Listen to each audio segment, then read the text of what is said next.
Tiap tahun di dunia ini, orang bikin lebih dari 10 miliar kail pancing. Di balik angka itu ada industri senilai 15 miliar dolar. Kail ini beratnya cuma beberapa gram, tapi dia bisa nahan beban 200 sampai 250 kilogram. Itu beratnya piano kecil loh. Ini perbandingan kekuatan sama berat yang biasanya cuma ada di komponen pesawat luar angkasa. Tapi ini ada di sepotong baja yang panjangnya cuma 3 cm. Tanpa ini, nggak ada mancing-mancing yang bisa jalan. Baik yang hobi maupun yang industri. Hari ini kita bakal jelajahin pabriknya dari awal sampai akhir. Dari batang baja sampai jadi kail yang besok bakal ada di dasar laut sedalam 1 kilometer.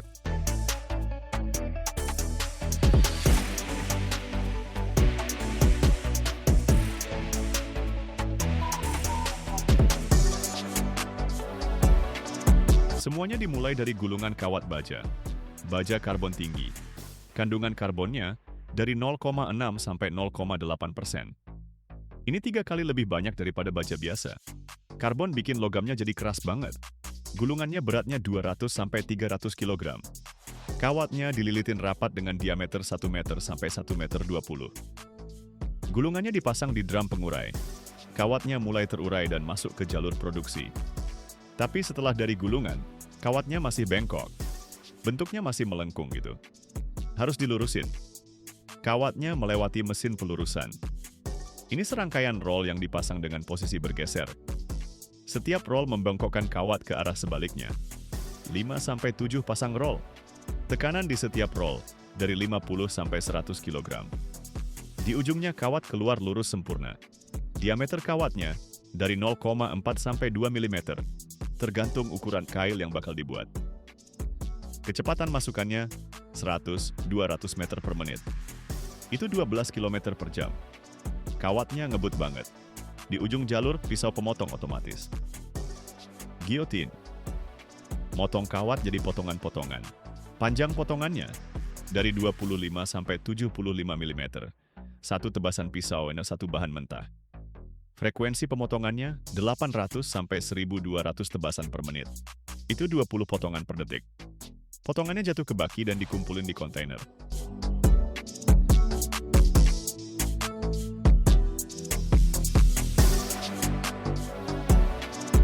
Ngasah ujung tajamnya. Setiap potongan baja dimasukin ke mesin gerinda. Di dalamnya ada piringan abrasif diameter 200 sampai 300 mm. Mutarnya ngebut banget, 3.000 sampai 5.000 putaran per menit. Itu sama aja 160 sampai 270 km per jam di bagian pinggir luarnya. Potongan baja ditempelin ke piringan lewat ujungnya. Sudut asahannya 12 sampai 18 derajat. Abrasif ngikis logamnya lapis tipis. Tebal lapisannya 0,02 sampai 0,05 mm sekali lewat. Pas kena, keluar percikan api. Itu partikel baja yang kepanasan karena gesekan sampai 1000 derajat. Mereka terbakar di udara keluar cahaya oranye. Ngasah satu ujung cuma butuh 2 sampai 3 detik. Dalam semenit mesin bisa ngasah 20 sampai 30 potongan. Yang penting logamnya jangan sampai kepanasan. Kalau suhu ujungnya lewat 250 derajat, bajanya bakal melar, jadi lembek. Makanya pengasahannya pakai sistem sentuhan pendek-pendek diselingi jeda buat ngedingin. Potongan yang udah tajam langsung jatuh ke wadah penampungan.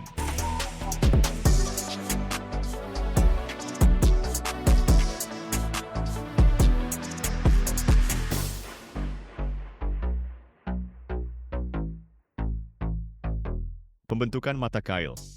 Bahan baku masuk ke mesin bending otomatis. Ini jantungnya lini produksi. Di dalamnya ada satu set cetakan dan punch.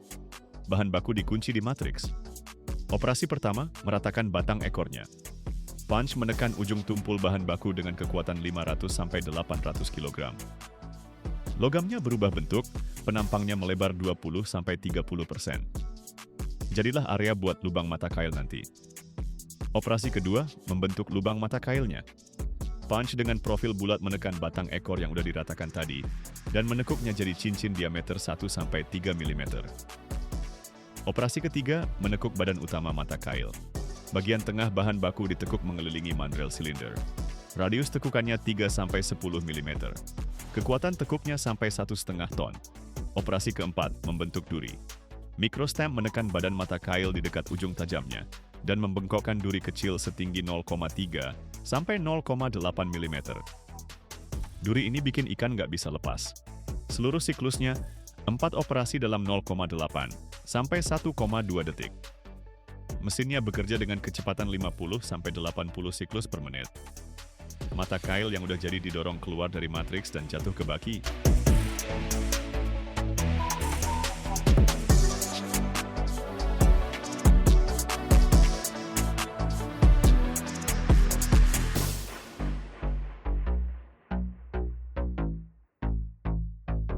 Perlakuan panas. Ini tahap paling krusial. Kait-kait yang udah dibentuk dimasukin ke konveyor jaring, terus dikirim ke tungku pengerasan. Suhu di tungku, 760 sampai 870 derajat Celcius. Pada suhu segini, struktur kristal baja berubah total. Karbon larut dalam besi. Strukturnya jadi austenitik. Kait-kait bergerak melewati tungku dengan kecepatan 2-3 meter per menit. Waktu di zona pemanasan, 5-7 menit. Habis dari tungku, langsung pendinginan. Kait-kait masuk ke bak oli dengan suhu 60-80 derajat. Pendinginannya cepat banget, 300-500 derajat per detik. Karbon nggak sempat keluar dari struktur dan kejebak di dalamnya. Strukturnya berubah jadi martensit, fase baja paling keras. Kekerasan setelah pengerasan, 62-65 unit skala Rockwell C. Ini lebih keras dari kikir, tapi baja sekeras ini rapuh. Kalau dipukul, bisa pecah kayak kaca. Makanya perlu tempering. Kait-kait dikirim ke tungku kedua. Suhu 300-400 derajat. Waktu 1-2 jam. Waktu tempering, sebagian karbon keluar dari struktur. Tegangan internal hilang. Baja jadi sedikit lebih lunak, tapi jauh lebih kuat. Kekerasannya turun jadi 52-56 unit Rockwell. Ini keseimbangan yang sempurna. Kaitnya nggak bakal patah dan nggak bakal bengkok.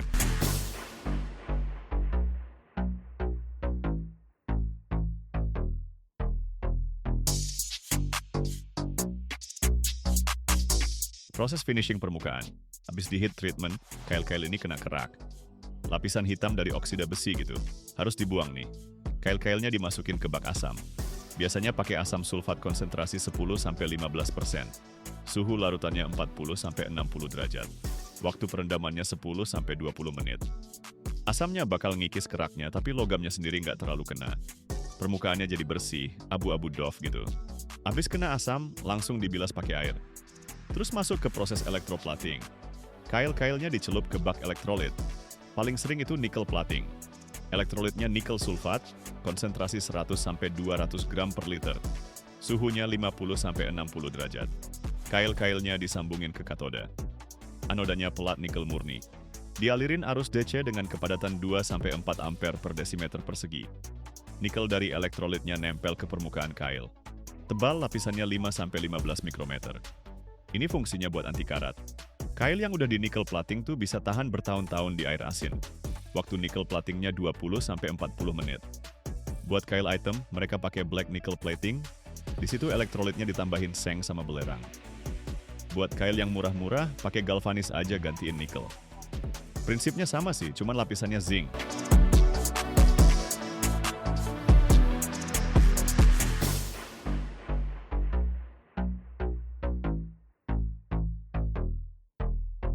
Bilas dan keringin. Habis elektroplating, kait-kait ini lewat beberapa bak pencuci berturut-turut. Bak pertama, larutan alkali lemah, buat netralin sisa asam. Bak kedua sama ketiga, air bersih. Di tiap bak, kait-kait ini direndam 2-3 menit sambil terus diaduk. Ini buat ngilangin elektrolit yang kalau nggak dibersihin bakalan kristal di permukaan jadi bercak putih. Habis dibilas, dikeringin. Kait-kait masuk ke ruangan udara panas 120-150 derajat. Aliran udaranya 100-200 meter kubik per jam. Airnya menguap dalam 3-5 menit. Penting banget buat ngeringin cepet, soalnya kalau masih lembab, langsung deh korosinya mulai. Setelah kering, kait-kait ini masuk kontrol kualitas. Pemeriksaan visual, kamera otomatis dengan pencahayaan khusus foto tiap kait. Computer vision cek bentuknya, ukuran lubang mata kail, posisi duri, sama keutuhan lapisannya. Yang ditolak, 1-3%. Uji mekanis dilakukan secara sampling aja. Ambil 10 kait dari satu batch, jepit di mesin terus ditarik sampai putus atau lurus. Kekuatan tariknya harus minimal 130 sampai 220 kg, tergantung ukurannya. Ujung tajamnya dicek pakai mikroskop, sudut asahannya sama radius ujungnya harus masuk toleransi.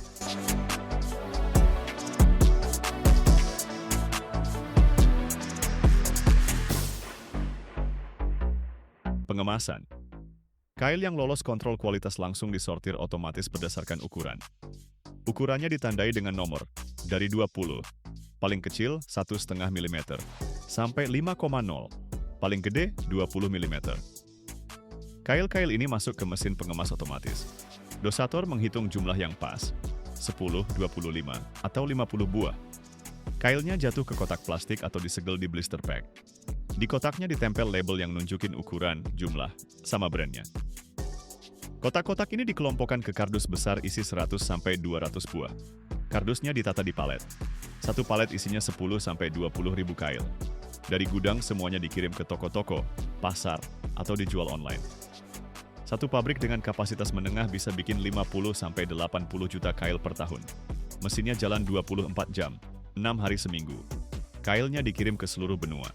Ke Norwegia buat mancing ikan kod, ke Jepang buat tuna, ke Brasil buat piranha, ke Florida buat marlin. Setiap kail itu 3 gram baja yang udah lewatin 10 operasi, 3 tungku, 4 bak perendaman, dan 2 kali pengecekan. Kalau kalian seru nonton, gimana cara bikin barang yang tanpa ini nggak bakal bisa mancing ikan? Kasih like ya. Tulis di komentar, ikan terbesar apa yang pernah kalian pancing. Dan jangan lupa subscribe, di channel ini kita bongkar proses produksi yang bikin dunia tetap makan. Hari ini kita bakal ngikutin perjalanan yang luar biasa banget. Dari crankshaft gede yang ngegerakin kapal laut, sampai komponen kereta api presisi yang jaga keselamatan jutaan penumpang. Santai aja, yuk kita masuk ke dunia manufaktur industri yang keren abis. Di sini kita lihat sesuatu yang beneran bikin takjub. Proses pengerjaan crankshaft kapal raksasa yang beratnya lebih dari 15 ton. Ini bukan proyek bengkel biasa loh. Crankshaft ini tuh jantungnya kapal kontainer sama kapal pesiar yang ngubah tenaga ledakan mesin diesel jadi gerakan putar buat ngegerakin kapal-kapal gede ini ngelewatin samudra.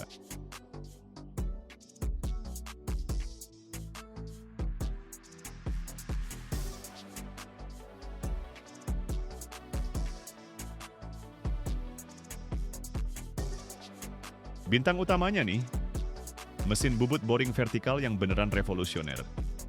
Tingginya hampir 3 lantai, keajaiban teknik ini punya meja putar berdiameter 6 meter yang bisa ngolah komponen sampai panjang 20 meter. Spindle mesinnya ngeluarin daya 1200 kW yang gila banget, tapi tetap jaga toleransi akurasi cuma 0,01 mm aja. Itu lebih tipis dari rambut manusia loh. Sistem kontrol numerik tercanggihnya koordinasiin sampai 12 sumbu sekaligus. Jadi setiap potongan dijamin presisi matematis banget. Lihat tuh, poros engkol gede itu berputar dengan kecepatan 15 putaran per menit yang terkontrol ketat banget. Alat pemotong karbida yang harganya masing-masing lebih mahal dari mobil mewah. Ngiris baja yang udah dikerasin kayak ngiris mentega aja. Sistem pendinginnya ngepompa 500 galon per menit cairan pemotong khusus. Buat nyegah deformasi panas sambil nyiram serpihan logam yang bentuknya lebih mirip pita-pita metal gitu. Perhatiin gimana operatornya ngawasin sensor getaran sama kamera thermal. Dalam skala segede ini bahkan penyimpangan kecil aja bisa bikin bencana.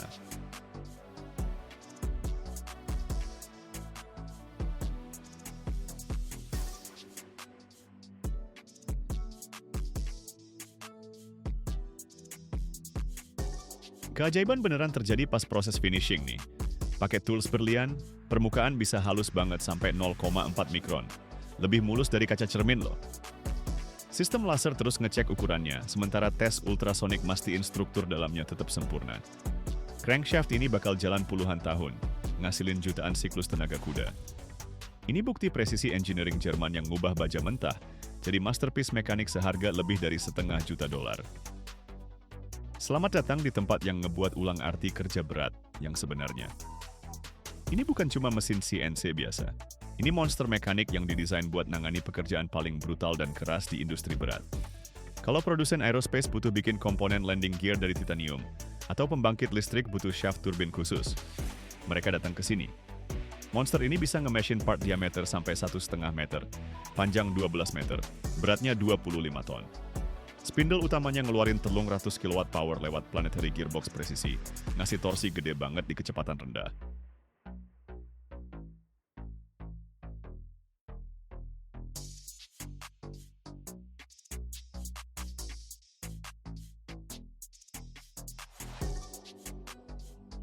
Lihat nih, mesin ini nyerang bongkahan baja gede banget dengan potongan kasar yang super agresif. Parameter pemotongannya gila-gilaan. Dalamnya 15 mm, kecepatan makannya 0,8 mm per putaran, ngebuang lebih dari 200 inci kubik material per menit. Semprotan cairan pendingin bertekanan tinggi 1000 pound per inci persegi nyembur habis-habisan, nyelimutin pita-pita panjang serpihan baja yang bisa numpuk penuh satu bak truk pick-up cuma dalam beberapa menit doang. Sistem canggih peredam getaran sama kompensasi panasnya bikin presisi ukuran tetap akurat dalam kisaran 0,05 mm di sepanjang bagian partnya. Sistem kontrol numerik terprogram dengan teknologi kontrol adaptif otomatis ngatur parameter pemotongan berdasarkan feedback kekuatan dan suhu secara real time. Ini kayak punya insting tukang mesin master yang udah dimasukin ke otak si mesinnya.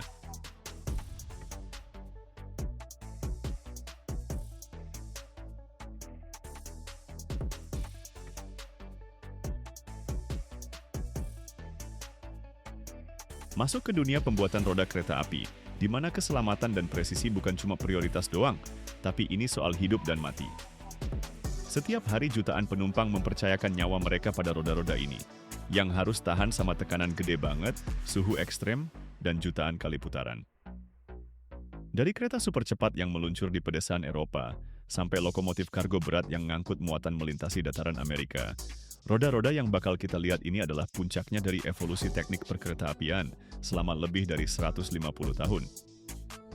Perjalanan kita dimulai dari baja pilihan yang dipanaskan sampai menyala-nyala di suhu 1200 derajat Celcius dalam tungku induksi gede banget. Lihat nih gimana baja yang bersinar dibentuk sama mesin tempa 8.000 ton, yang ngeluarin kekuatan setara berat 800 gajah.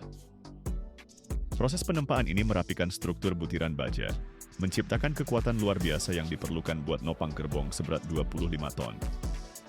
Terus roda-rodanya dinormalisasi di tungku yang dikontrol komputer, didinginkan perlahan selama 48 jam, buat dapetin keseimbangan sempurna antara kekerasan dan ketangguhan.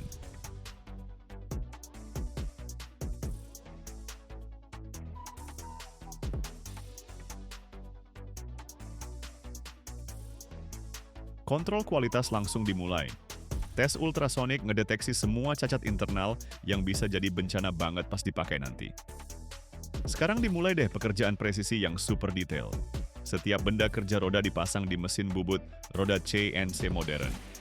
Mahakarya rekayasa Jerman yang bisa jaga toleransi lebih ketat dari ketebalan kertas loh. Mesin-mesin ini dilengkapi cak gede banget, diameter 3 meter yang mencengkeram roda dengan tekanan hidrolik setara 50 dongkrak mobil.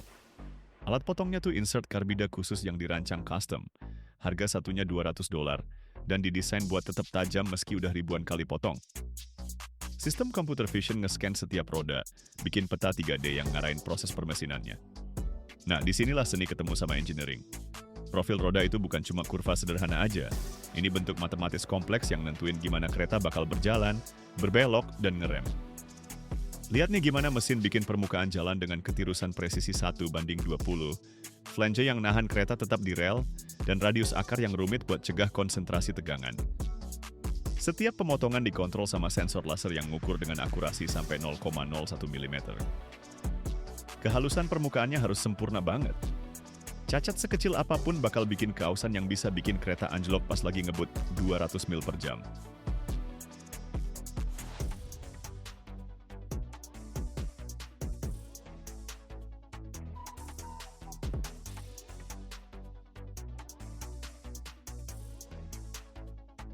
Di sini kita lagi ngelihat salah satu operasi pemesinan paling demanding.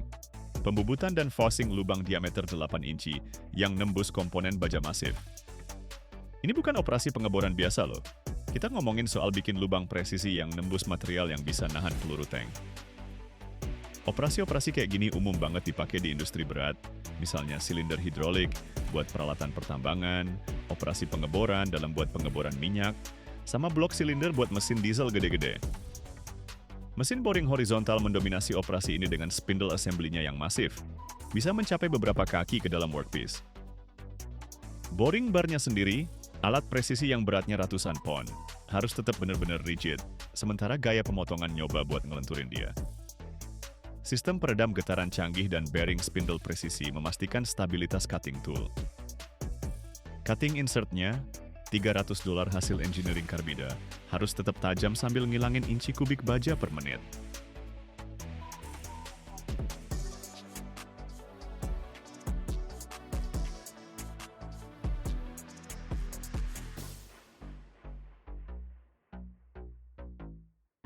Lihatin nih, alat pemotong gede banget ini mulai perjalanannya nembus baja. Bikin lubang sempurna berdiameter 8 inci. Parameter pemotongannya udah dihitung detail banget. Kalau terlalu agresif, batang boringnya bakal bengkok. Kalau terlalu pelan, produktivitasnya jadi jelek. Cairan pendingin bertekanan tinggi ngalir ke area pemotongan. Nggak cuma buat mendingin, tapi juga buat nyuci serpihan baja yang keluar terus-menerus, yang bisa bikin operasinya macet. Sistem kontrol numerik mesinnya otomatis ngompensasi defleksi batang boring, memastiin diameter akhir lubangnya tetap dalam toleransi 0,01 inci di sepanjang panjangnya. Sekarang giliran facing, bikin permukaan yang rata sempurna tegak lurus sama lubangnya. Kepala facing yang dipasangin mata potong banyak, ngolah permukaannya dengan kecepatan feeding yang diukur dalam ribuan inci. Setelah selesai, komponen ini bisa jadi bagian dari silinder hidrolik ekskavator tambang, yang bakal ngontrol gerakan alat berat ratusan ton. Presisi yang kita lihat tadi menjamin sistem ini bisa kerja puluhan tahun dengan andal, mindahin gunung satu bucket dalam satu waktu.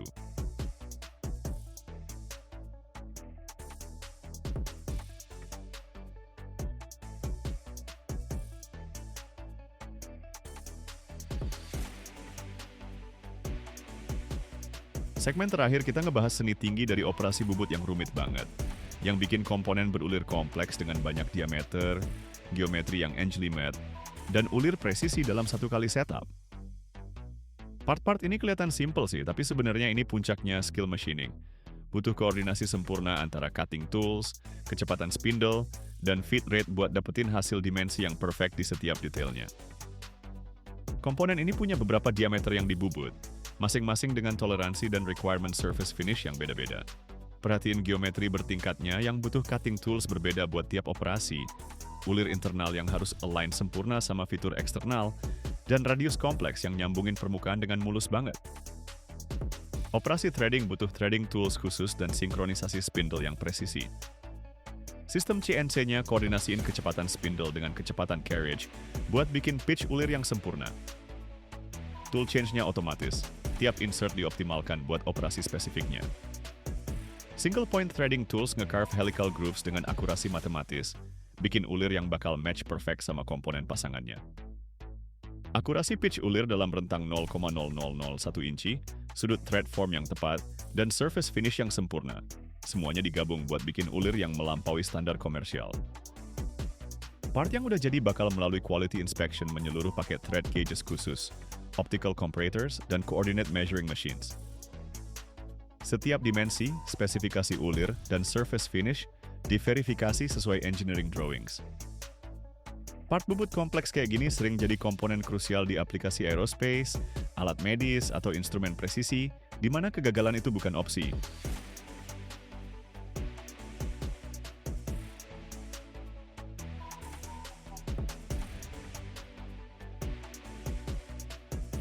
Lo percaya nggak kalau di Amerika Serikat aja, industri kabel listrik bisa dapetin puluhan miliar dolar setiap tahunnya?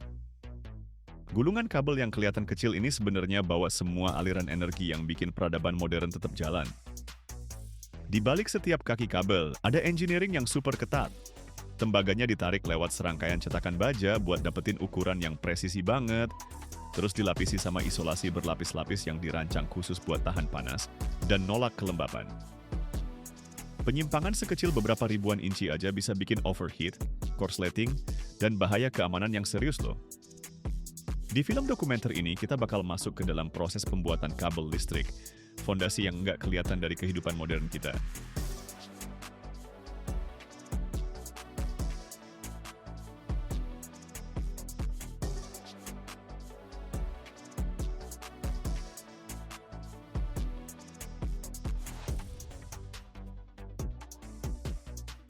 Dari sutas kawat logam tipis yang kelihatan hampir rapuh, kabel listrik jadi fondasi diam-diam kehidupan modern. Dengan diameter cuma sekitar 0,08 inci, satu inti tembaga bisa ngebawa arus yang cukup buat nyalain satu rumah penuh. Di dalam lapisan isolasi tipisnya, mengalir energi yang konstan, ngubah gerakan yang nggak kelihatan jadi cahaya, panas, dan operasi tanpa henti dari dunia di sekitar kita. Dan pas misinya selesai, kabel listrik nggak sampai di akhir hidupnya. Tembaga bisa dilahirin ulang hampir tanpa batas. Isolasi plastiknya dilepas, logamnya dibersihkan, dilebur, dan ditarik lagi jadi kabel baru. Setiap siklus daur ulang butuh energi jauh lebih dikit dibanding nambang dan membersihkan biji baru, ngurangin limbah dan ngerawat sumber daya alam. Ini siklus tertutup, di mana teknologi dan keberlanjutan hidup berdampingan dalam sesuatu yang sekecil dan sesederhana satu kawat.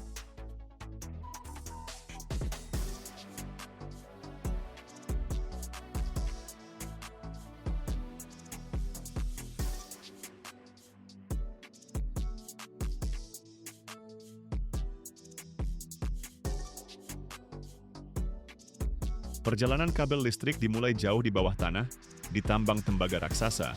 Tempat logam merah ini digali dari lapisan batuan kuno. Biji tembaga nggak ada dalam bentuk murni. Dia terkunci rapat di dalam batu, tanah, dan senyawa mineral. Buat dapetin tembaga ini, orang-orang harus ngebor, ngeledakin, dan ngangkat lapisan demi lapisan batuan, ngangkut ribuan ton batuan ke permukaan setiap hari cuma buat dapetin sedikit banget tembaga. Rata-rata, buat ngasilin 1 pon tembaga murni aja butuh ngolah 200 sampai 1000 pon biji mentah, tergantung kandungan logam di setiap deposit.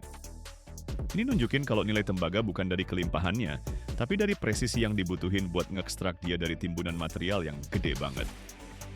Kebanyakan tambang tembaga modern tuh operasi tambang terbuka yang gila-gilaan. Dalamnya ratusan kaki dan lebarnya bermil-mil. Kalau dilihat dari atas, mereka kayak corong kolosal yang diukir di permukaan bumi. Setiap hari ratusan truk dumper super berat, masing-masing ngangkut lebih dari 300 ton batuan, terus bergerak non-stop antara tambang dan fasilitas pengolahan.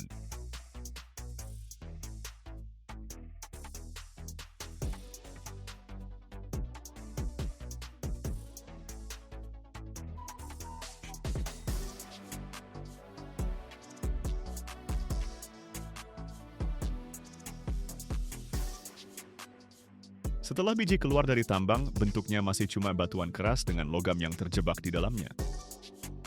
Buat ngambil tembaganya, langkah pertama yang penting banget adalah pemecahan awal, menghancurkan struktur batuan dan membebaskan partikel-partikel mineralnya. Di pabrik pemecah, biji ini dipecah lewat beberapa tahap. Dari batu-batu gede jadi kerikil, terus akhirnya jadi bubuk halus. Makin halus, makin gampang mineral yang mengandung tembaga dipisahin dari batuan sampah di sekitarnya. Jadi, materialnya siap buat tahap pemisahan dan konsentrasi berikutnya. Nah, bubuk biji ini kemudian dikirim ke proses flotasi. Air, udara, dan bahan kimia dalam jumlah super sedikit digabungin buat menciptakan gelembung-gelembung mikroskopis yang nggak kehitung banyaknya. Partikel mineral yang mengandung tembaga nempel ke gelembung-gelembung ini dan naik ke permukaan, sementara batuan sampah yang lebih berat tenggelam ke dasar. Ini adalah langkah pemisahan pertama yang beneran, di mana logamnya mulai dikenali dan diisolasi dari alam lainnya. Hasilnya adalah konsentrat tembaga yang mengandung sekitar 25-35% tembaga. Peningkatan drastis dari 1-5% yang ada di biji mentah. Meskipun ini belum tembaga murni, tahap konsentrasi ini sangat krusial. Dia mengubah gunung-gunung batuan yang kayaknya nggak berguna, jadi sumber logam dengan nilai industri yang nyata.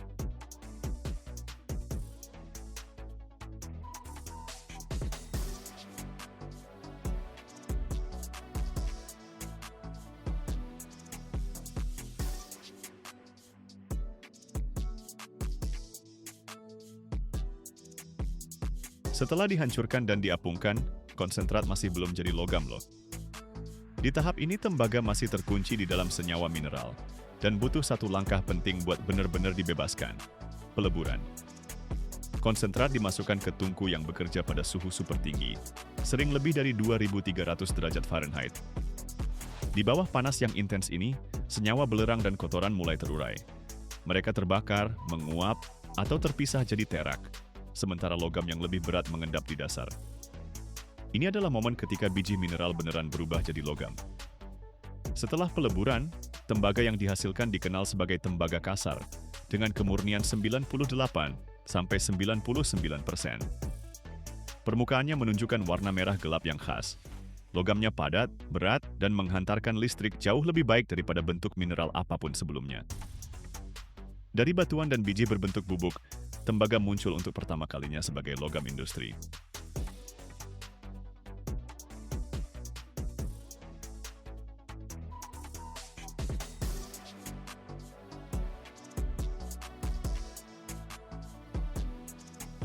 Begitu tembaga udah dalam kondisi cair logam, tembaga harus dibentuk jadi sesuatu yang bisa diangkut dan diproses lebih lanjut. Disinilah dimulai tahap pengecoran. Aliran tembaga cair yang bersinar merah kayak lava dikeluarkan dari tungku dan dituang ke cetakan baja tahan panas, di mana bentuk logamnya pertama kali dikontrol dengan presisi. Dalam hitungan menit suhu turun, dan tembaga mengeras jadi blok logam padat yang dikenal sebagai billet atau ingot. Setelah dicetak jadi pelat tembaga kasar, logamnya masih belum cukup murni buat jadi konduktor listrik. Kotoran kecil masih ada di dalamnya, terlalu kecil buat dilihat mata, tapi cukup signifikan buat menurunkan efisiensi transmisi. Supaya memenuhi standar industri kelistrikan, tembaga harus melewati tahap pemurnian yang hampir absolut. Pemurnian elektrolitik. Pelat tembaga kasar digantung di tangki besar yang diisi larutan elektrolit. Ketika arus listrik mengalir, permukaan logam perlahan larut. Setiap atom tembaga terlepas dari pelat kasar dan bergerak melewati larutan. Di sisi seberang, atom-atom ini mengendap di pelat katoda, membentuk lapisan tembaga baru yang lebih mengkilap, lebih murni, dan lebih seragam strukturnya. Hasilnya adalah lembaran tembaga dengan kemurnian sampai 99,9%. Level yang dibutuhkan buat sistem kelistrikan.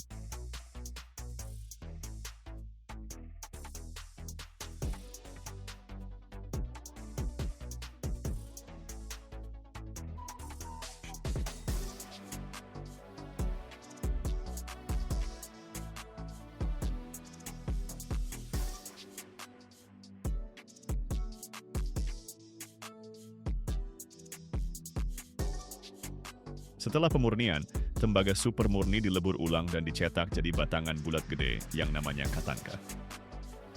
Batangan ini diameternya sekitar 0,5 inci dan jadi titik awal buat semua proses penarikan kawat selanjutnya.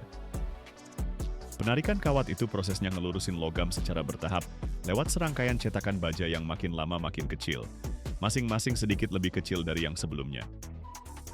Waktu batang tembaga ditarik lewat cetakan pertama, diameternya ngecil dikit, tapi panjangnya nambah.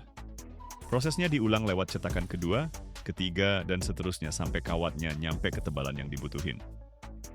Sepanjang proses ini, kawatnya dilapisi larutan pelumas khusus buat ngurangin gesekan, ngebatasin penumpukan panas, dan ngelindungin permukaan logam. Penarikan kawat nggak terjadi dalam satu langkah, ini urutan pengecilan bertahap. Satu kawat biasanya lewat 10-30 cetakan berbeda sebelum nyampe ukuran akhir. Contohnya nih, dari diameter awal sekitar 0,5 inci, kawat bisa ditarik sampai sekitar 0,08 inci, dan bahkan jauh lebih kecil lagi buat kabel elektronik. Semakin tembaganya terus ditarik, struktur kristal dalamnya makin keras dan kehilangan kelenturan alaminya. Makanya setelah beberapa kali proses penarikan, kawatnya harus dipanaskan dikit di suhu 600 sampai 800 derajat Fahrenheit buat ngelembutin logamnya lagi.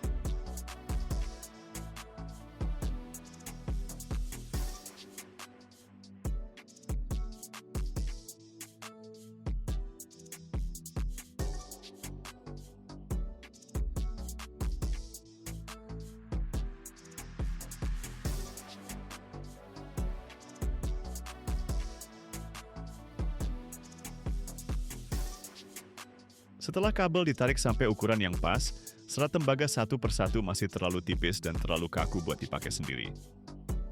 Biar jadi inti konduktor yang fleksibel dan tahan lama di aplikasi nyata, mereka harus melalui proses pilinan. Serat tembaga dimasukin ke mesin pilinan, di mana puluhan gulungan yang berputar kerja bareng. Militin tiap serat mengelilingi sumbu pusat dengan sudut yang udah dihitung presisi banget. Sudut pilinan ini nentuin langsung fleksibilitas dan kekuatan tekuk kabel. Pilinan yang lebih kencang bikin inti yang lebih kuat dan kompak. Pilinan yang lebih longgar bikin kabel lebih fleksibel.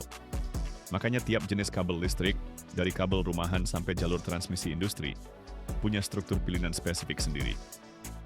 Satu konduktor bisa dibuat dari 7, 19, 37 serat, atau bahkan lebih. Angka-angka ini nggak dipilih sembarangan. Mereka ngikutin pola geometris yang bikin kabel-kabel kecil nempel rapat satu sama lain, membentuk inti bulat yang seragam dengan ruang kosong minimal, dan distribusi arus listrik yang merata di seluruh penampang. Berkat struktur yang dililit, tekanan mekanis tersebar di antara banyak kabel kecil, ngurangin banget risiko retak atau kelelahan logam. Di saat yang sama, celah mikroskopis antara serat bantu nyebarin panas lebih efisien saat arus listrik ngalir melalui konduktor.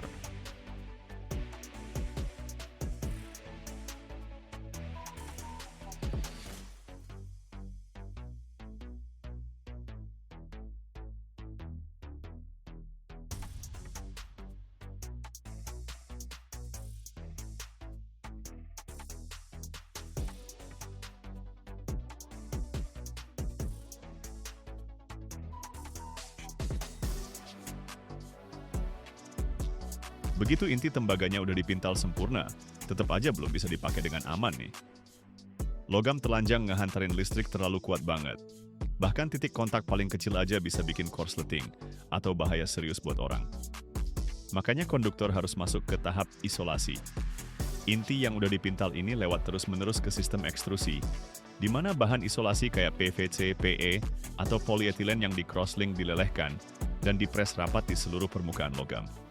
Plastik cair ngalir merata dalam bentuk tabung, ngebungkus erat inti tembaga dan ngebentuk lapisan yang benar-benar kedap. Ini jadi pelindung yang mencegah listrik bocor dan ngisolasi konduktor dari lingkungan sekitar. Ketebalan lapisan isolasi ini dikontrol dengan presisi luar biasa. Kalau terlalu tipis, keamanannya jadi masalah. Kalau terlalu tebal, kabelnya jadi kaku, susah dipasang, dan boros material. Makanya sensor diameter jalan terus selama ekstrusi, memastikan lapisan plastiknya tetap seragam di sepanjang kabel. Langsung setelah dilapisi, kabel lewat sistem pendingin pakai air atau udara, biar plastiknya cepat mengeras dan bentuknya tetap presisi.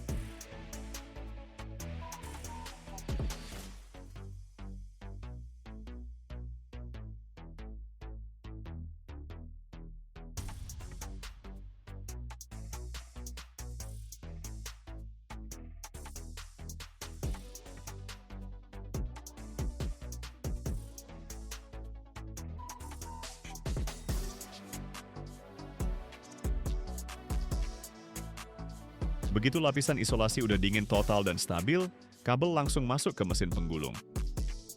Sebelum sampai ke gulungan, kabel ini lewat dulu sistem kontrol tegangan yang bikin kabelnya tetap seimbang sempurna. Nggak boleh terlalu kendor soalnya bisa kusut, dan juga nggak boleh terlalu kencang karena bisa bikin inti tembaganya meregang atau isolasi plastiknya jadi bengkok. Gulungannya berputar halus banget, sementara mekanisme pemandu samping bergerak maju mundur, nata kabel jadi lilitan paralel yang rapi. Setiap putaran ditata apik banget di samping putaran sebelumnya. Numpuk lapis demi lapis jadi gulungan yang seragam dan bentuknya sempurna. Selama proses penggulung ini, panjang kabel diukur terus-menerus sama sensor. Begitu udah mencapai panjang yang udah diset, sistemnya otomatis berhenti, motong kabelnya, dan ngunci ujung gulungan. Setelah digulung, kabel dibawa ke area packing buat dilindungi dari debu, lembab, dan benturan fisik. Tiap gulungan dibungkus plastik wrap atau shrink film, dan buat gulungan yang lebih gede diperkuat lagi pakai tali plastik atau pita baja biar bentuknya tetap terjaga. Terus informasi teknisnya kayak jenis kabel, penampang, panjang, voltase, sama tanggal produksi, semuanya dicantumkan jelas di kemasannya.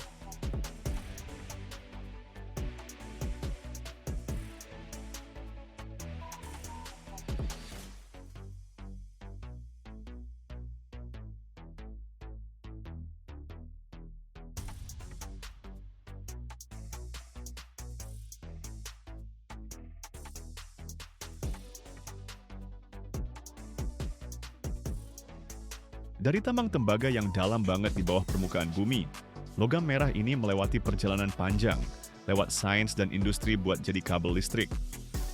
Setiap tahapannya mulai dari pemurnian, pembentukan, penarikan kawat, pilinan, isolasi, penggulungan, sampai pengemasan, semuanya butuh presisi teknis yang tinggi banget.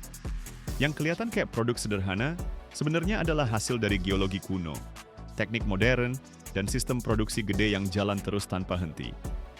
Kalau lo tertarik sama cerita-cerita tersembunyi di balik benda sehari-hari, di mana industri dan sains bersatu buat membentuk dunia tempat kita hidup, langsung subscribe channel ini. Setiap videonya adalah perjalanan ke dalam gimana manusia mengubah sumber daya mentah jadi fondasi peradaban modern. Di setiap batu yang lo pegang, bisa aja ada berkilometer-kilometer kabel tersembunyi di dalamnya. Kedengerannya gila banget, tapi ini beneran loh. Biji tembaga itu cuma batu abu-abu kehijauan biasa, tapi di dalamnya tersimpan jutaan ton logam yang ngasih listrik ke semua kota di planet ini.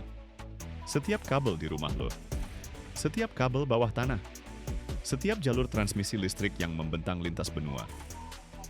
Semua itu dimulai dari sebuah batu kusam yang diledakkan, dihancurkan, dan dilebur pada suhu 1200 derajat. Umat manusia nambang 25 juta ton tembaga setiap tahunnya. Itu beratnya setara 4.000 menara Eiffel. Setiap 1 ton butuh peledakan 100 ton batuan, pengeboran ratusan meter ke dalam bumi, pengolahan gunung-gunung batu. Dan semua itu cuma buat dapetin logam yang cuma kurang dari 1% dari total massa bijinya. Gimana caranya dari batu abu-abu itu bisa diambil logam merah yang ngalirin listrik paling efisien di dunia? Gimana tambang sedalam berkilometer bisa menghasilkan kabel-kabel yang menerangi kota-kota besar? Tonton sampai habis, lo bakal lihat gimana batu berubah jadi energi peradaban.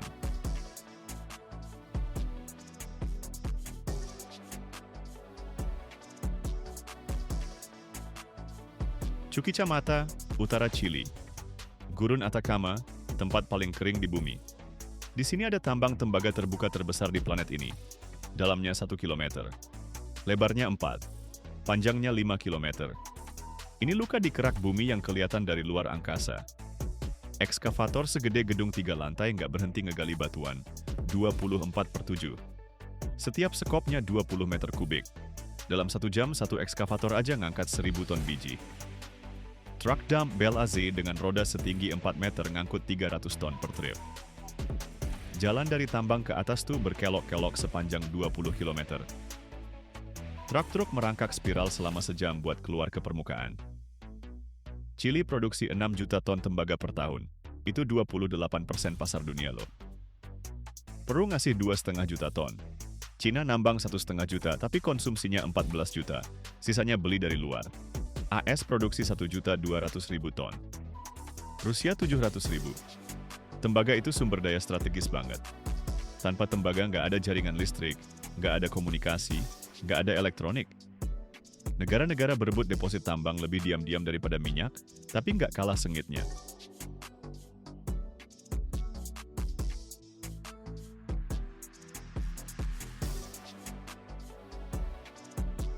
Penambangan dimulai dari ledakan. Rig bor setinggi 30 meter ngebor lubang diameter 30 cm, sedalam 20 meter. Pola grid lubang-lubang ini dihitung sampai sentimeter. Jarak antar lubang, 5 meter. Setiap lubang diisi amonium nitrat dicampur solar. ANFO, bahan peledak paling murah, satu muatan 300 kg. Satu tebing tambang butuh 200 ton bahan peledak. Detonasinya dikontrol pakai timer elektronik.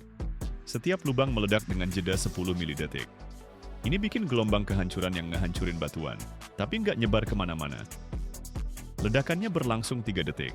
Suaranya kayak gempa bumi kedengeran sampai 30 km. Tanah terangkat, dan dari tambang naik pilar debu setinggi 300 meter.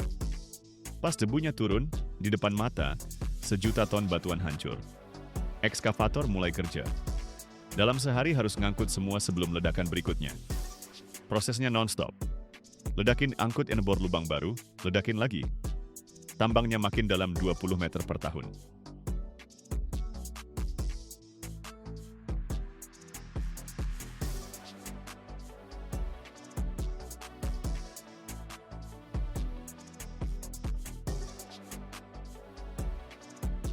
"6.000 tahun yang lalu di Pulau Siprus orang-orang nemu batu aneh. Warnanya hijau, berat banget, dan kalau dipecah kinclong kayak logam. Pas mereka lempar ke api, batunya meleleh dan keluar cairan merah. Setelah dingin, cairan itu jadi logam yang lembut, lentur, dan mengkilap. Orang-orang zaman dulu nyebutnya cuprum, diambil dari nama Pulau Siprus. Dari tembaga ini mereka bikin pisau, kapak, sama perhiasan. Tapi penemuan paling penting terjadi di tahun 1831. Michael Faraday berhasil bikin generator listrik pertama. Ternyata tembaga nganterin listrik lebih bagus dari logam lain yang ada. 6 kali lebih bagus dari besi. 1,5 kali lebih bagus dari aluminium. Yang lebih bagus cuman perak, tapi terlalu mahal. Tembaga jadi konduktor yang sempurna. Di tahun 1879, Thomas Edison bangun pembangkit listrik pertama di Pearl Street, New York. Kabel-kabel tembaga mulai terpasang di sepanjang jalan. Kota-kota mulai bersinar di malam hari. Era elektrifikasi dimulai. Permintaan tembaga meledak. Yang dulu cuma dipakai buat koin dan patung, sekarang jadi pondasi energi. Tambang-tambang makin gede. Lubang-lubang tambang masuk ke dalam bumi sampai berkilo-kilometer. Umat manusia mulai melahap tembaga bertontonan.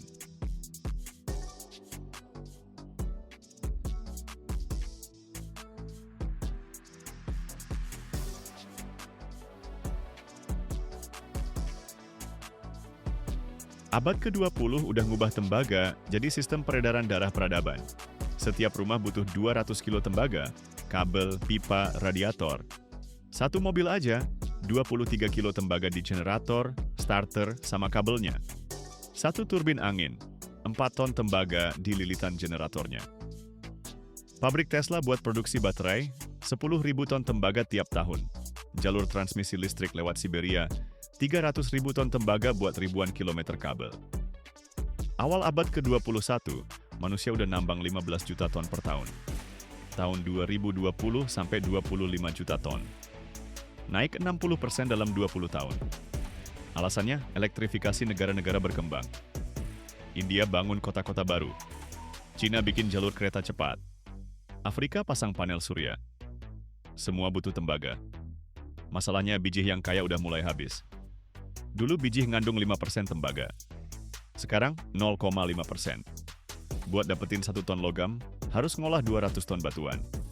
Tambangnya makin dalam, prosesnya makin ribet, biayanya makin gede. Tapi permintaannya tumbuh lebih cepat.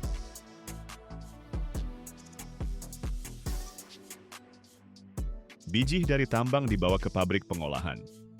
Di sini mulai ada proses kimia dan fisika. Tahap pertama, penghancuran. Mesin penghancur rahang ngeremuk batu sebesar kulkas jadi potongan 10 cm. Mesin penghancur kerucut ngegiling sampai jadi kerikil. Mesin bola ngubah kerikil jadi pasir. Diameter mesinnya 8 meter, panjangnya 12. Di dalamnya ada bola-bola baja yang berputar, beratnya 50 kilo per bola. Bola-bola ini ngebanting biji sampai jadi bubuk. Setelah 8 jam berputar, biji udah jadi debu banget. Debu ini dicampur air, jadinya pulp. Terus dilewatin mesin flotasi. Ini kayak bak raksasa yang disemburin udara dari bawah. Gelembung udara dilapisi reagen flotasi, bahan kimia yang nempel ke partikel tembaga. Tembaganya ngapung ke permukaan dalam bentuk busa. Batuan kosongnya ngendap di bawah. Prosesnya ada 10 tahap. Tiap tahap ningkatin konsentrasi tembaga. Pas masuk, 0,5%. Pas keluar, 25%. Ini namanya konsentrat. Dari 100 ton biji dapatnya 2 ton konsentrat. Sisanya 98 ton, limbah yang ditimbun di tempat penyimpanan tailings yang luasnya kayak danau.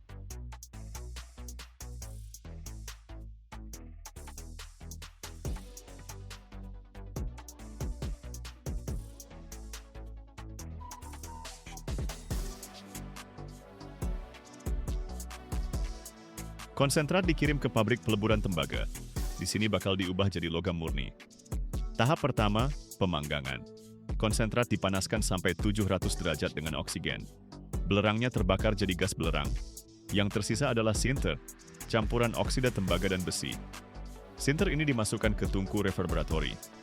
Suhunya 1200 derajat. Ditambahkan flux kuarsa. Besinya ngikat sama silika terus mengapung jadi terak. Tembaganya mengendap di dasar dalam bentuk mate, paduan dengan 50% tembaga. Mate dituang ke konverter. Di sana oksigen murni ditiup dengan tekanan tinggi. Sisa besi dan belerangnya terbakar habis. Suhu naik sampai 1300 derajat dari reaksi eksotermik. Setelah 6 jam peniupan, yang tersisa di konverter adalah tembaga blister. Kemurnian 98%. Tapi ini belum cukup buat kabel loh. Butuh elektrolisis. Tembaga blister dicetak jadi anoda setebal 5 cm. Dicelupkan ke bak larutan tembaga sulfat. Dialiri listrik 2 volt. Tembaganya larut dari anoda terus mengendap di katoda. Setelah 3 minggu, katoda tertutup lapisan tembaga murni setebal 10 cm. Kemurniannya 99,99%. Ini tembaga komersial, siap jadi kabel.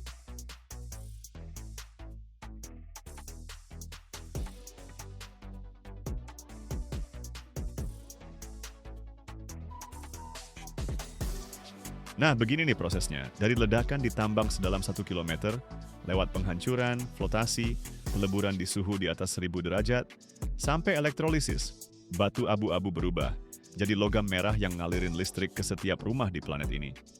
Tanpa tembaga, kota-kota bakal gelap gulita. Nggak ada internet.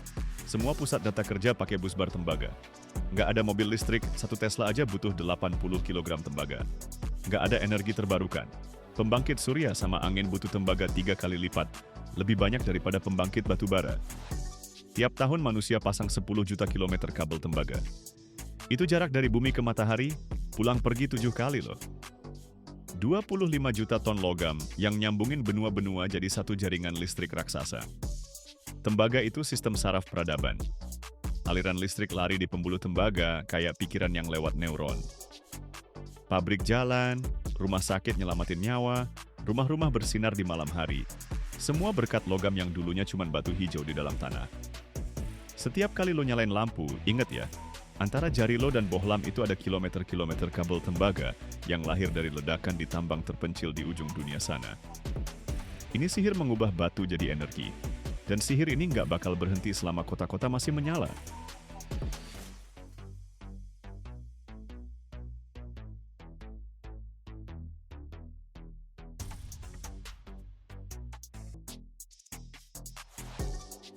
Gimana kalau gue bilang, jalan dan atap paling kuat di dunia itu nggak lahir di lokasi konstruksi, tapi di dalam jantung minyak mentah yang panas banget. Material yang bisa tahan panas sampai 180 derajat dan dingin ekstrim, tapi bisa langsung jadi batu keras cuma gara-gara satu kesalahan teknisi aja. Tapi kenapa sih residu hitam lengket di dasar kolom minyak ini malah jadi bahan utama buat jembatan, landasan pacu, dan gudang-gudang gede banget? Dan rahasia kimia apa yang bikin dia bisa bertahan puluhan tahun tanpa retak di bawah beban truk 40 ton? Tiap tahun, dunia produksi ratusan juta ton bitumen loh. Prosesnya pakai suhu dari 500 sampai 600. 50 derajat, ngeperas minyak mentah sampai tetes terakhir. Sementara itu, rubberoid harus lewatin bak berisi bitumen cair di suhu 300 derajat, di mana setiap sentimeter karton atau kain kaca bakal kena rendaman emas hitam ini. Satu langkah salah aja di teknologinya. Beberapa musim dingin kemudian jalanan bakal penuh lubang dan alur dalam. Tonton sampai habis, nanti lu bakal tahu sesuatu yang bahkan disembunyiin sama sebagian produsen.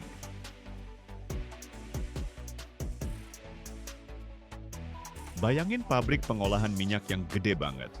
Ada kolom distilasi raksasa yang tingginya setara gedung 20 lantai. Minyak mentah masuk ke sana dan dipanasin sampai 350 sampai 400 derajat. Mulailah proses distilasi fraksional. Fraksi ringan, bensin, minyak tanah, menguap dan naik ke atas. Fraksi menengah, solar, minyak bakar, tetap di tengah. Nah, di bawah kolom, ngumpul deh ekor yang berat. Sisa kental gelap. Ini belum jadi aspal, tapi udah jadi bahan dasarnya. Sisa ini dikirim ke kolom vakum. Di sana dipanasin lagi, tapi kali ini di bawah vakum, dengan tekanan rendah.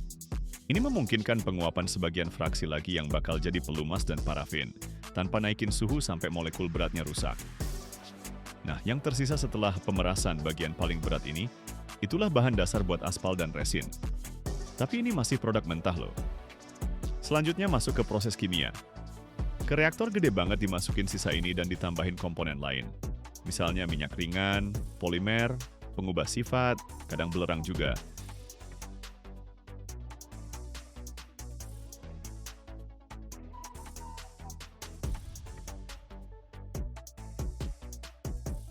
Di suhu sekitar 500 sampai 650 derajat. Campurannya ditahan dulu biar molekul organik yang gede-gede itu bisa saling nyambung sebagian, jadi lebih kental dan tahan panas. Nah, di sini terjadi reaksi kimia yang ribet banget. Oksidasi, polimerisasi, kondensasi. Molekul hidrokarbon nyatu jadi struktur yang makin gede dan berat lagi. Hasilnya, Material kental yang super lengket, kalau udah dingin bakal jadi keras atau kayak kaca gitu. Bisa dipecah jadi potongan-potongan, dilarutin pakai pelarut organik, atau dipanasin lagi sampai cair terus ditempel sebagai lapisan anti bocor. Bitumen itu saudara deketnya tar, tapi fokusnya jelas banget buat konstruksi jalan sama atap. Dia juga dibuat dari sisa minyak berat setelah distilasi vakum. Di pabrik bitumen yang gede, yang dilakuin tuh nggak cuma kimia murni doang, tapi lebih ke nyetel kekentalan sama perilaku di suhu tertentu. Soalnya kalau bitumennya terlalu keras, bakal retak pas musim dingin. Kalau terlalu lembek, ya bakal meleleh pas panas terik di aspal yang suhunya bisa sampai 100 derajat.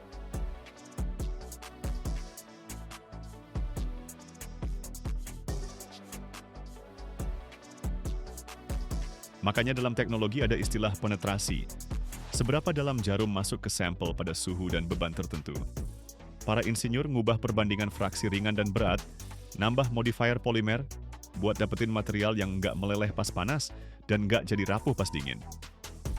Di mixer gede banget, bitumen dipanasin sampai suhu 250-350 derajat. Terus sambil diaduk kenceng banget, mereka masukin modifier, bubuk mineral, kadang zat asam atau basa buat stabilin strukturnya. Gitu deh lahirnya bitumen modifikasi polimer. Buat jalan-jalan kece, landasan pesawat, sambungan jembatan. Pas orang bilang jalan aspal, sebenarnya maksudnya campuran material mineral. Jadi batu pecah, pasir, bubuk mineral, sama bitumen sebagai perekatnya.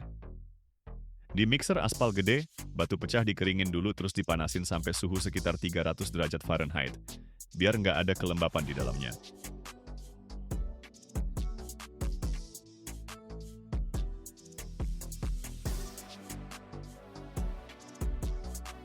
Terus ditambahin bitumen panas dan diaduk sampai setiap kerikil terbungkus lapisan tipis bahan pengikat. Campuran panas ini langsung diangkut pakai truk dump, terus dibawa ke lokasi pengaspalan.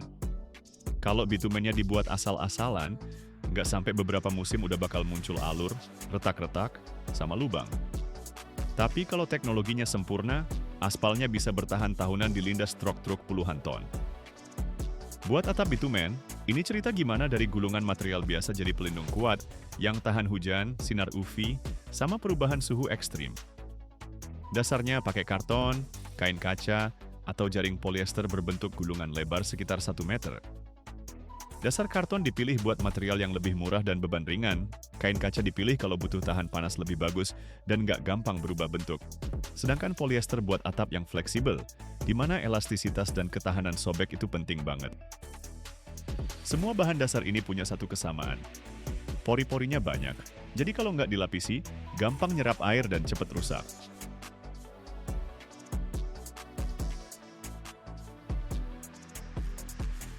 Buat ngubah bahan dasar yang polos jadi material tahan air, gulungan ini dilewatin lewat jalur produksi yang ada bak-bak berisi aspal panas atau campuran aspal tar. Aspal cairnya dipanasin sampai kisaran 250-300 derajat, kadang lebih tinggi lagi, supaya nggak terlalu kental dan bisa meresep sempurna ke dalam seratnya. Gulungannya dimasukin pakai roll ke dalam bak sampai benar-benar tenggelam di cairan panas itu, dan melewatinya dengan kecepatan yang udah diatur. Selama proses ini, aspal ngisi pori-pori karton atau kainnya, ngeluarin udara sama kelembapan, jadi kayak kerangka yang dilapisi massa kedap air. Habis keluar dari bak, kelebihan materialnya dibersihin pakai roll kalibrasi, ini buat jaga ketebalan yang pas dan gak ada tetesan. Terus masuk ke tahap pembentukan lapisan penutup. Bahan dasar yang udah terimpregnasi itu dilewatin di bawah aplikator aspal atau tar yang melapisi bagian bawah dan atasnya. Buat proses ini dipakai roll pisau atau roll penahan. Celah tipis antara roll dan penahannya yang ngukur seberapa tebal lapisannya.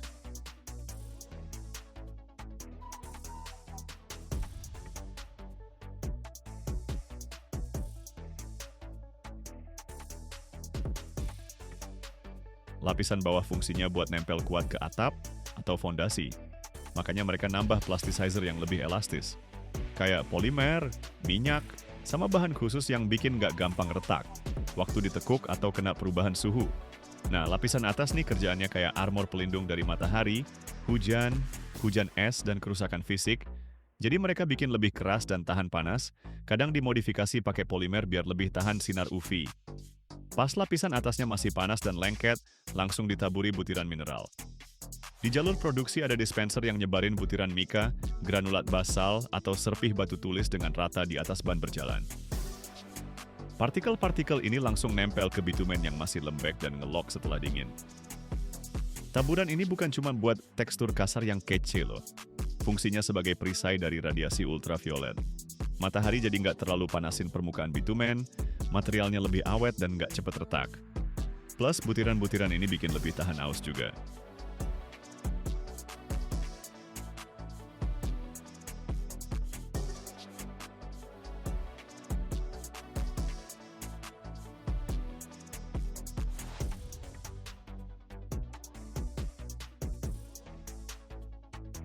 Setelah granulat ditaburkan, lembaran material masuk ke zona pendinginan. Di sini mereka pakai pendinginan udara atau sistem dengan bak air, dan rol pendingin yang menyerap panas dari aspal panas. Penting banget nih biar suhunya turun ke level yang aman sebelum digulung. Kalau material masih panas terus digulung, lapisan-lapisannya bisa nempel satu sama lain, bentuknya jadi kacau, dan granulatnya bisa lepas. Buat ngontrol parameter di lini produksi, dipasang sensor suhu dan alat ukur ketebalan yang ngawasin, biar lapisan penutup nggak terlalu tipis atau terlalu tebal. Lapisan tipis itu artinya bocor di masa depan. Kalau terlalu tebal berarti buang-buang aspal dan bikin masalah waktu gulung sama pasang. Tahap selanjutnya adalah pemotongan dan penggulungan. Lembaran rubroid dipotong memanjang atau melintang jadi gulungan standar, biasanya panjangnya 9-15 meter. Setiap gulungan digulung rapat ke selongsong biar ujung-ujungnya nggak geser, dan lapisan atasnya nggak melorot. Kadang di satu sisi mereka sengaja ninggalin jalur tanpa taburan, yang cuma dilapisi aspal bersih doang.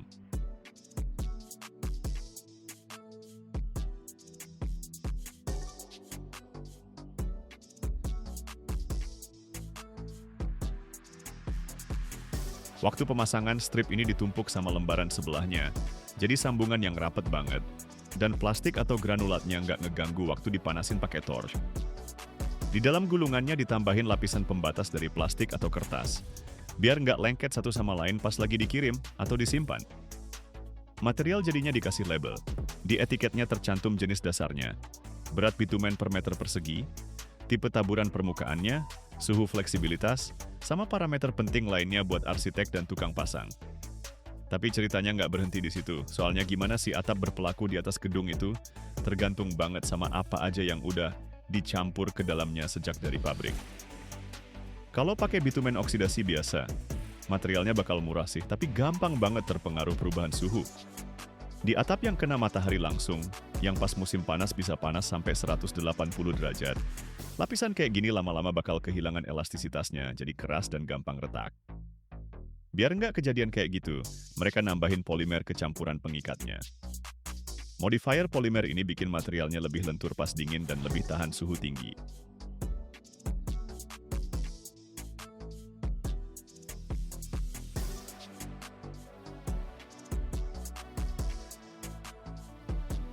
Jadi membran gulung ini bisa dengan santai tahan sama dingin musim dingin dan panasnya musim panas, tanpa retak-retak kayak jaring laba-laba. Nah, modifikator polimer inilah yang kasih kehidupan baru buat rubroid dalam persaingan sama atap membran.